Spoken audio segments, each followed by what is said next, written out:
tanya yang tadi belum nanya ya. Yang tadi lebih dari 10 tahun siapa? Mas, boleh ke sini Mas.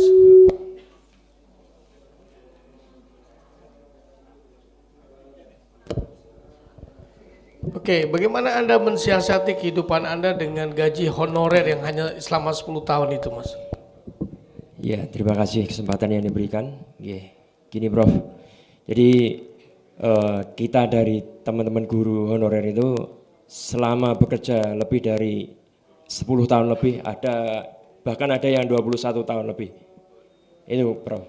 Jadi dari teman-teman itu bahkan ada yang gajinya hanya 50.000 satu bulan. Kadang digaji dirapel 3 bulan sekali. Karena kenapa? Karena siswa yang ada di sekolah tersebut sangat sedikit, bahkan tidak bisa membiayai teman-teman guru. Gimana siasatnya untuk membiayai keluarga kita? Ya pulang sekolah kita mencari pekerjaan lagi. Seperti itu. Akhirnya kayak tugas kita sebagai guru itu hanya sebagai hobi aja. Jadi honorer sebagai hobi aja. Pengabdian lah, pengabdian. Jangan ya. Hobi ya. Ya kalau guru oke, saya bisa nilai bahwa Anda sudah punya jiwa untuk memutuskan menjadi guru. Itu lebih kepada pengabdian, kepada passion ya. Sehingga 50.000 pun nggak masalah. Itu kayak abdi dalamnya keraton. Abdi dalam keraton kan begitu. Digaji 2.000 satu bulan pun tidak ada persoalan. Karena buat dalam pengabdian. Tapi kemudian Anda mensiasatinya dengan melakukan pekerjaan lain setelah itu. Setelah pulang. Ya. Kalau guru kita bisa maklumi ya. Saya mau tanya kalau pegawai negeri, ada nggak? Bukan pegawai negeri. Honorer pemerintahan yang lebih dari 10 tahun. Pak Adi. Ya, aku sudah ngerti. Yang lain ada? Yang lain? Yang 15 tahun, 20 tahun? Honorer? 8 tahun. Ada? Mas, monggo Mas, silakan Mas.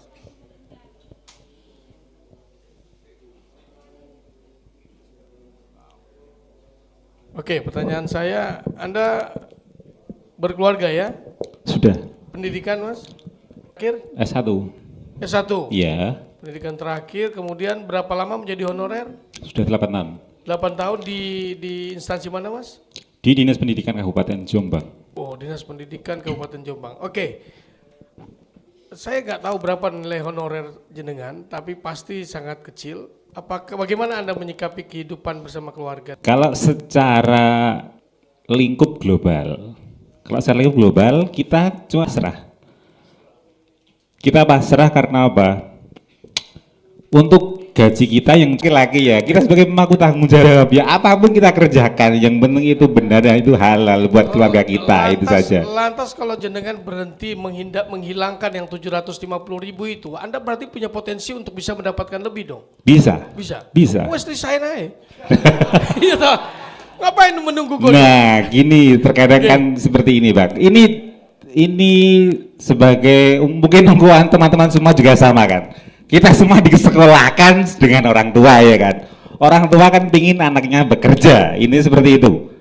Apalagi lingkup di desa, ibarat di desa.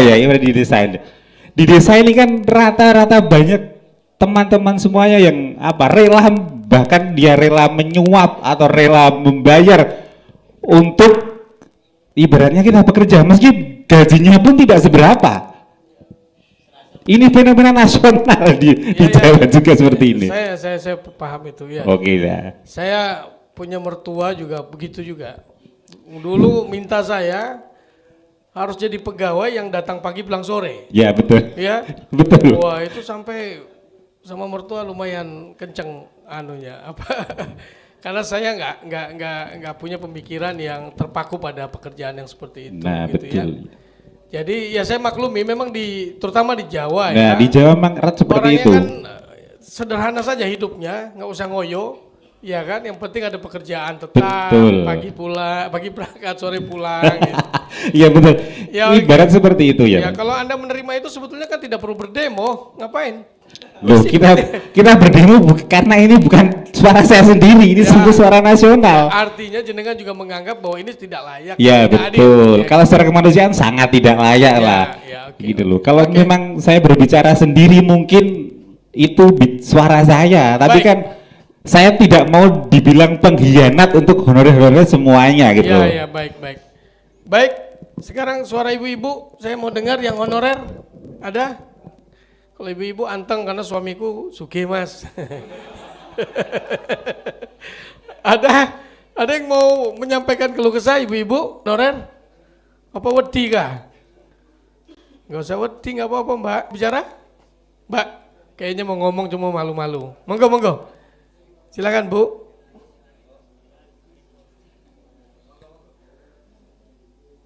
Nggak ada, Mbak. Iya, gitu dong berani. Ya, silakan. Assalamualaikum warahmatullahi wabarakatuh. Terima kasih atas kesempatan dan waktunya untuk saya. Honorer status R3, saya sudah menjadi honorer kurang lebih 16 tahun. Saya kerja di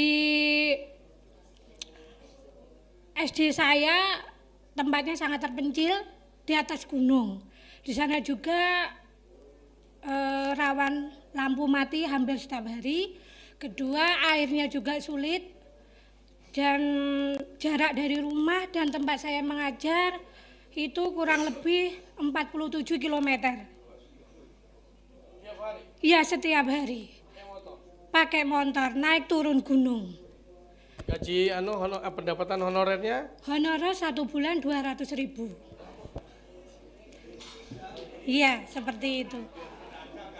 Terus dapat transport dari pemerintah dari 250 sampai 350. Tapi saat ini belum bisa cair. Ya saya tidak tahu mungkin kendalanya apa, tapi yang jelas saya meminta semoga pemerintah Kabupaten Tulungagung benar-benar bisa membantu kami para honorer yang berstatus R3 untuk segera mendapatkan hak kami, yaitu menjadi P3K penuh waktu. Dan saya juga meminta kepada profesor untuk diberi arah dan petunjuk langkah apa, strategi apa yang harus kami lakukan untuk bisa kami itu memperjuangkan nasib-nasib kami para honorer seluruh Indonesia dan terutama pada Kabupaten Tulungagung. Karena kebijakan di Kabupaten Tulungagung, pemerintah Kabupaten Tulungagung ini sepertinya masih terus menghindar ataupun tidak menyelesaikan masalah kami. Padahal kami sudah melakukan berbagai segala cara termasuk audiensi, yes, pokoknya banyak sekali. Tapi ya jawabannya cuma itu saja, dan itu membuat kami merasa nasib kami itu mau kemanakan lagi, karena usia kami juga sudah kepala 4, masa kerja kami juga sudah terlalu banyak, terlalu jauh, dan hak kami itu kami tidak mendapatkan hak kami. Baik. Tolong dibantu. Tapi alhamdulillah jenengan diparingi kesehatan luar biasa. Alhamdulillah, terima berkahnya kasih. itu ya. Ya, amin, Okay. alhamdulillah. Ngomong-ngomong, suami jenengan kerja di mana ya? Suami saya kerjanya keliling, Pak, jualan telur. Jualan telur ya. Iya, jualan telur. Jadi cukuplah untuk membiayai kehidupan keluarga ya, ditambah Ya, dengan kalau dibilang cukup sih enggak cukup, Pak. Tapi mau gimana juga kan? Kami punya anak 2, kami juga kan punya tanggung jawab. yang bikin semangat itu karena ingin mengajar kepada murid-murid yang ada di pelosok tadi ya. Iya, intinya begini, Pak. Kalau saya sendiri itu panggilan hati. Intinya kalau kami mau turun, misalkan saya mau pindah, insya Allah itu ada. Tapi kami merasa di sana itu memang parah, istilahnya ngomong itu memang keadaannya di sana itu. Berapa murid Bu yang Ibu di sana? Di sana itu satu sekolah itu 13-14. Soalnya memang di sana itu satu dusun. Jadi sekali kita ke sana itu kebanyakan orang pada kapok, soalnya medannya sulit. Kebanyakan seperti itu, apalagi pas turun hujan. Dan jenengan bertahan di situ 18 tahun? 16 tahun? Saya itu di Pucang Laban itu 13, karena tidak dapat jam, akhirnya saya pindah ke Pucang Laban yang lebih jauh lagi, dekatnya pantai Gedung Tumpang, Pantai Luar Pacar. Iya, biasa. seperti itu. Bu, ibu kasih nomor rekening sama panitia, saya kasih 2,5 juta untuk berkah Ramadan hari ini ya. Terima kasih Nggih, Bapak. nggih, ya. Ya. Terima kasih. Iya, mohon maaf ya, cuma 2,5, tapi mudah-mudahan berguna buat jenengan, nggih. Amin. Terima Luar kasih biasa. Bapak. Semoga Bapak diparingi sehat terus, Amin. keluarganya sehat, banyak rezeki. Nggih. Atur nuhun nggih, Bu. Iya, Ya, iya, minta ke Pak. panitia ya Iya, nanti. iya. Ya. Wah, ini langsung rame yang nanya ini. Assalamualaikum Ini mulai- warahmatullahi wabarakatuh. Waalaikumsalam warahmatullahi. Iki wis mulai iki banyak. Oh, iki ketok. Oke. Siapa lagi? Ayo lagi yang mau tanya, yang mau menyampaikan keluh kesahnya, penderitaan hidupnya, biar didengar di media. Jadi supaya didengar di media. Ada lagi Mbak? Yang masih muda-muda nih kok masih semangat mau jadi guru honorer, sudah tahu temennya 18 tahun, 20 tahun hidupnya melarat dan susah, kok masih mau sekarang jadi honorer, ngarep kayak apa karena bapak ada ordal nih, ini mereka nih yang muda-muda nih ada ordal kayaknya nih ya, ada ordal ini, dia tahu nih biarpun temennya 15 tahun dia yakin 3 tahun 4 tahun jadi pegawai nih. Siapa yang punya ordal? Ada nggak di sini honorer yang punya orang dalam persiapan untuk jadi PP3K? Nggak ada yang ngaku mesti. Lah makanya itu terjadi kan? Ya itu fakta kan, tidak adilan. Ada? Prof, ada yang mau ditambahkan dengan keluh kesah ibu tadi? Ya kita akhirnya tahu apa bedanya antara keinginan untuk menghidupkan harapan pada anak-anak ini dan pengorbanan material kita. Itu adanya cuma di Indonesia tuh, atau di Jawa, atau di Tulungagung tuh. Yang nggak mungkin terjadi di Eropa. Karena orang akan bilang hak saya ini. Jadi selisih antara yang materi dan yang rohani itu jauh sekali. Itu yang bisa kita bertahan sebagai makhluk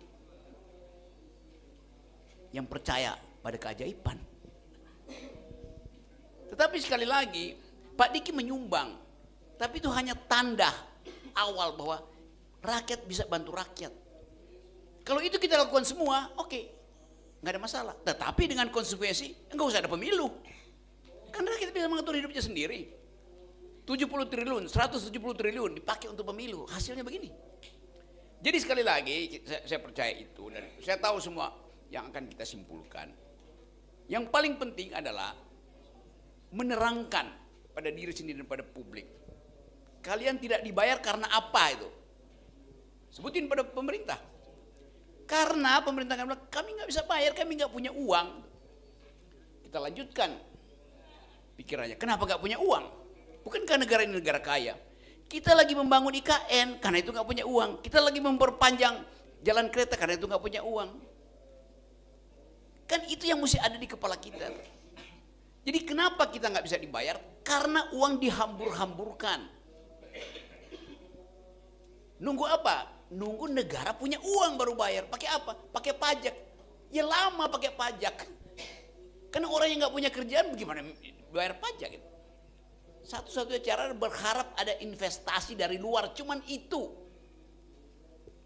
jalan keluarnya. Nah, sekarang baru kita tanya pada pemerintah. Apa syarat supaya investasi itu masuk? Syaratnya cuma 3. 1, ada kepastian hukum. Hukum nggak boleh dipermainkan. Yang kedua, ada penghormatan pada hak atas tanah. Yang ketiga, korupsi. Indeks yang mesti diturunkan. Indeks korupsi kita naik terus. Indeks korupsi kita sekarang 34, 33. Zaman SBY 40. Apa artinya 30? Apa artinya 40? Indeks 40 artinya dari 100 orang ada 40 orang jujur. Sekarang 33 artinya dari 100 orang Indonesia cuma 33 yang jujur.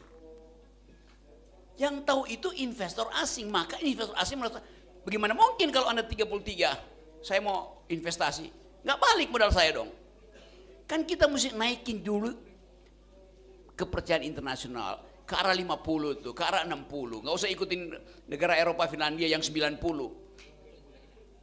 Artinya dari 100 orang 90 jujur. Ya udah nggak ada masalah kalau gitu. Di kita begitu. Nah baru kita bertanya, mengapa indeks korupsi kita tinggi? Di zaman siapa? Ya di zaman Jokowi. Jadi kalau itu diperdengarkan, maka Presiden Prabowo akan tahu bahwa Anda berhenti jadi honorer, Anda dapat pekerjaan karena ada investasi yang masuk. Persyaratan cuma satu, bongkar dulu korupsi di masa lalu. Baru investor merasa oke, udah bersih, maka kami akan masuk. Kalian berhenti sekarang jadi honorer, kalian dapat pekerjaan kan? Itu dasarnya tuh. Jadi kalau mau berdebat dengan DPR begitu, berdebat dengan pemerintah begitu tuh. Jadi terangkan, kami tahu bahwa kami bisa tidak honorer dan kami bisa dapat pekerjaan yang lain kalau ada kepercayaan internasional. Apa yang dijanjikan oleh Presiden Jokowi dulu? Akan ada investor masuk ke IKN, ada 1.200 investor masuk ke IKN, maka kalian akan dapat pekerjaan. Berapa yang masuk di IKN? 0. Artinya dia berbohong.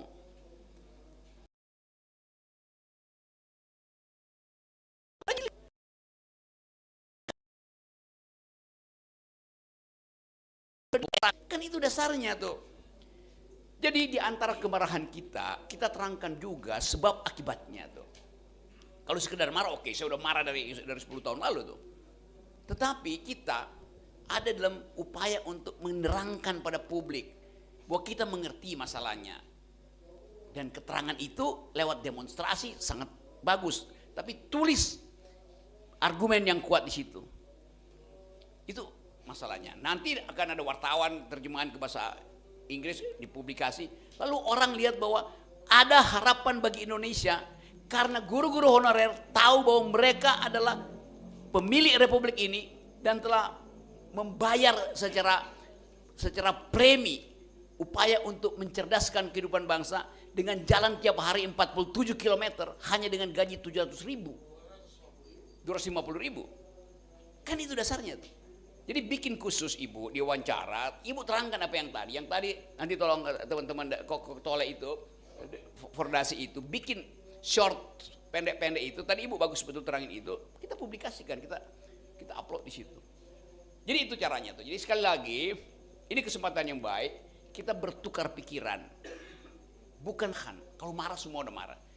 Nah kalau kita hitung sejak sekarang, mungkin dalam dua minggu ke depan akan ada persoalan lebih besar lagi itu, karena ada frustrasi dari pemerintah, mulai merasa bahwa memang nggak ada harapan. Masyarakat sipil, masyarakat kelas menengah terutama tuh yang turun gengsi hidupnya itu pasti akan drama. Itu udah jadi rumus. Kalau pakai bahasa bulan Ramadan udah sunatullah tuh. Tapi kita percaya bahwa kita masih mampu untuk menerangi Indonesia yang gelap, karena ada prinsip inara baka labil mirsad. Tuhan mengetahui apa yang sedang berlangsung. Assalamualaikum warahmatullahi wabarakatuh. Demikian tadi kultum dari Ustadz Rocky Gerung. Oke, jadi prinsipnya Anda bisa nangkap ya Pak Ketua, bahwa kalau Anda tuntut pemerintah sekarang supaya membayar, meningkatkan gaji mereka atau menjadi P3K, percaya saya tidak akan dikabulkan. Karena gak ada uangnya. Yang Anda tuntut adalah bahwa berbayar kalau roda ekonomi di Indonesia ini berjalan dengan baik. Roda ekonomi berjalan kalau ada investor asing yang masuk ke Indonesia. Investor asing masuk kalau ada kepercayaan mereka kepada negara. Caranya adalah gampang, adili mereka yang membuat negara ini gelap. Supaya udah terang sekarang. Cuman itu cerewetnya. Investor bilang, ya you cuma cerewet, tapi kami tidak akan tetap masuk. Kenapa? Itu biang-biang korupsi masih di situ. Dan antara dibikin untuk menghidupkan ekonomi. Investor bilang, oh ya bagus, 14.000 triliun itu dalam 3 bulan itu kita udah masuk di situ. Begitu dia lihat, wah kok pengawasnya Jokowi? Loh, kok ada Erick Thohir di situ? Yang di dalam mata internasional ini biang kekacauan, biang disorganized.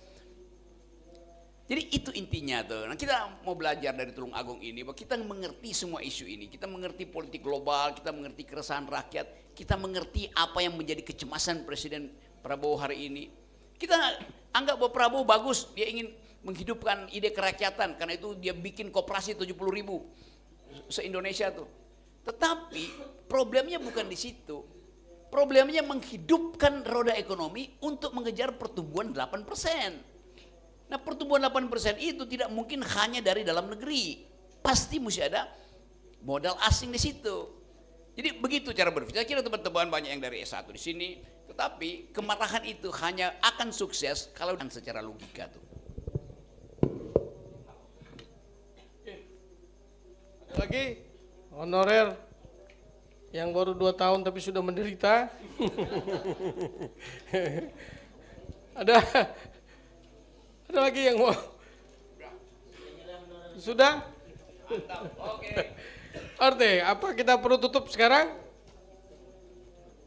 Mbak, kelihatannya serius tadi dengerin Mang Rocky. Ada disampaikan oh enggak? Oke, silakan Mas, silakan. Nambah 2 kali. Prof, saya mau bertanya, sumber dari masalah ini kan sebenarnya dari Undang-Undang ASN tahun 20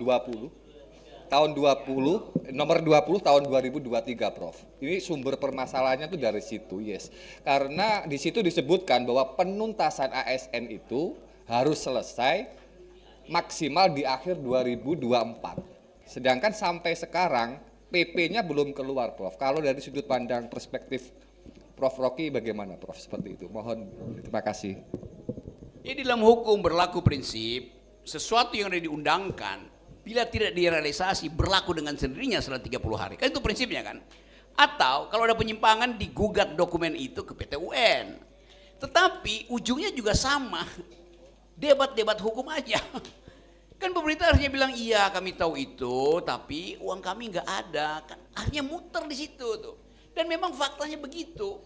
Kalau tanya pada Sri Mulyani berapa kas negara sekarang? Ya mungkin 200-300 juta mungkin. Yang lain ada hutang itu. Bayangin negara nggak ada cash. Masalah nggak ada masalah. Di mana-mana negara boleh nggak ada cash. Masalahnya kalau terjadi satu kondisi yang negara mesti keluar. Misalnya terjadi gempa bumi di separuh Jawa, terjadi banjir, mesti keluarin cash.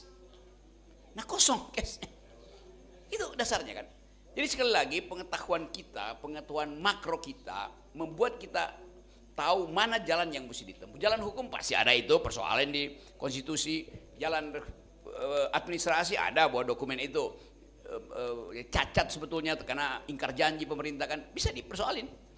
Nah yang membuat orang peduli adalah kalau langkah-langkah itu dibarengi dengan, itu sudah bagus tadi, terus dia demonstrasi. Karena demonstrasi adalah hak demokratis yang paling bagus, ada tuntut dengan demonstrasi itu. Saya kira itu masalahnya. Kemudian ajukan kayak penggalan-penggalan tadi yang saya usulkan tuh, video yang bisa jadi viral tuh.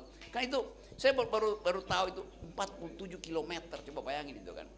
Dan naik gunung segala macam tuh. Saya bisa bayangin kesulitan itu karena setiap hari saya hidup saya masuk keluar hutan, mendaki gunung, jadi saya tahu tuh di mana tempat. Satu waktu saya naik gunung apa dekat-dekat sini ya, Sumbing. Saya naik gunung Sumbing, bertemu dengan ibu umur 60 mendekati 70 tahun, kira-kira 5-6 tahun lalu. Ibu, kenapa? Naik gunung sampai udah 3-4 jam sampai di pos 3. Tadinya saya hanya di dekat-dekat sini, tapi makin lama nggak ada kayu bakar lagi. Terus dia cari kayu bakar. Makin lama dia makin ke atas. Kayu bakarnya habis, maka dia nebang kayu yang masih mentah. Ditinggalin di situ, besok pagi dia cari lagi tuh. Kan ini merusak lingkungan. Tapi buat dia, bagaimana dia mau bertahan hidup? Terpaksa merambah hutan-hutan kecil di kaki Gunung Sumbing kan. Lalu saya tanya, ibu, kenapa? Nggak ada bahan bakar apa, LPG-nya nggak ada. Ibu nggak ada uang, saya punya uang, tapi LPG-nya nggak ada. Jadi bayangin, jadi bukan dia miskin, maka dia merambah hutan. Karena supply energi itu, distribusinya itu dikendalikan oleh kartel.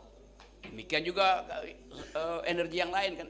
Jadi itu masalah utama kita. Jadi saya percaya bahwa pembicaraan malam ini menghangatkan batin kita untuk meminta hak sambil bertahan.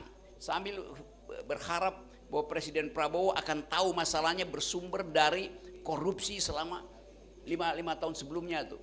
Nah kalau itu kita ajukan, kita beri semangat pada Presiden Prabowo untuk memberantas korupsi bahkan sampai ke pemerintahan sebelum ini, yaitu Jokowi. Itu. Nah, kalau itu dilakukan, rakyat lega. Oh, ada harapan tuh. Kalau rakyat lega, tidak akan ada lagi Indonesia gelap. Kalau Indonesia gelap tidak lagi viral, investor merasa Indonesia udah terang, maka mereka akan masuk kembali ke Indonesia. Itu jalan pikirannya. Assalamualaikum warahmatullahi wabarakatuh. Ya, sebetulnya masih ada 1 jam lagi, tapi kelihatannya sudah cukup ya.